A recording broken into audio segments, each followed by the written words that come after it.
आज कुछ लोगों ने औरंगजेब रहमतुल्लाह की छवि को ऐसा बना दिया कि दुनिया में औरंगजेब जैसा कट्टर बादशाह दुनिया में पैदा ही नहीं हुआ।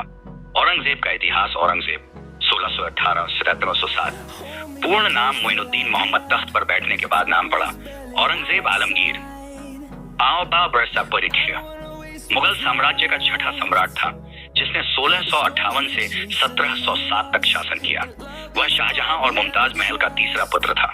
एक कुरान हाफिज था जो अपने हाथ से कुरान लिखता था, जिसका आधे से ज्यादा जीवन लड़ाई और युद्ध में गुजर गया, जिसे उर्दू पढ़ाई के साथ साथ युद्ध कला की सभी महारतें हासिल थीं। जबान का पक्का और इंसाफ पारस व्यक्ति था। हिंदू, मुस्लिम, सिख, ईसाई सभी धर्म का सम्मान करता था। मुस्लिम होने के बावजूद इंसाफ के मामले में कभी मुसलमान का फीवर नहीं करता था। अखंड भारत के ऊपर 49 साल तक औरंगजेब ने शासन किया। बादशाह होने के बावजूद भी जनता के पैसे के गले का खजाने कभी नहीं खाया। अपना टोपी बुना करता था और कुरान लिखना था। जो भी पैसा उन्हें बेचकर मिलता था उसी से अपना पेट भरता था।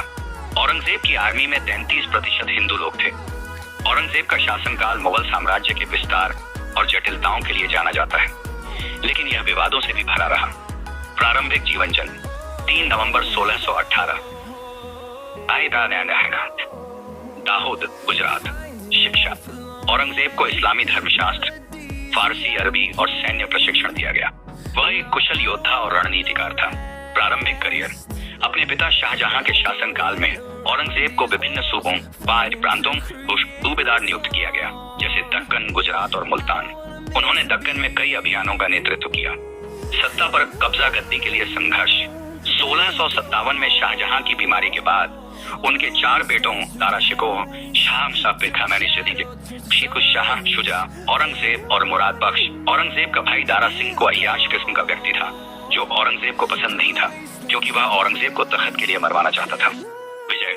औरंगजेब ने अपने भाइयों को परास्त किया। 1658 में समाट युद्ध में दारा शिकोह को हराया और बाद में उसे मार दिया गया। शाहजहां को आगरा के किले में नजरबंद कर दिया गया, क्योंकि वो बादशाहत के पैसे को जो जनता द्वारा इकट्ठा होता था उसे फिजूल में खर्च करता था, जो औरंगजेब को पसंद नहीं था। जहां शाहजहां उनकी मृत्यु 1666 तक में रहे। राज्याभिषेक। 1559 में औरंगजेब ने आलमगीर की उपाधि ग्रहण की और औपचारिक रूप से सम्राट बना। शासनकाल की विशेषताएं। साम्राज्य का विस्तार। औरंगजेब ने मुगल साम्राज्य को दक्षिण भारत में दक्कन तक विस्तारित किया। उसने बीजापुर 1686 और गोलकुंडा 1687 की सल्तनतों को जीता। हालांकि मराठों के साथ उसका संघर्ष, विशेषकर शिवाजी और उनके उत्तराधिकारियों के साथ, लंबा और कठिन रहा। मराठों ने छापामार युद्ध के जरिए मुगल सेना को परेशान किया। धार्मिक नीतियां। औरंगजेब एक कट्टर सुन्नी मुस्लिम था और उसने इस्लामी शासन को बढ़ावा दिया। उसने शरिया कानून लागू किया और सभी धर्मों, हिंदू, मुस्लिम, सिख, ईसाइयों पर जजिया कर 1679 दोबारा लागू किया। हालांकि इतिहासकारों का मानना है कि उसने हिंदू मंदिरों को संरक्षण भी दिया और हिंदुओं को प्रशासन में महत्वपूर्ण पद दिए। प्रशासन। औरंगजेब ने केंद्रीकृत शासन प्रणाली को मजबूत किया।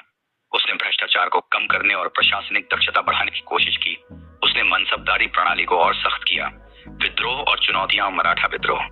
शिवाजी और उनके उत्तराधिकारी संभाजी ने मुगल सत्ता को चुनौती दी। 1679 में संभाजी की मृत्यु के बाद भी मराठा विद्रोह जारी रहा।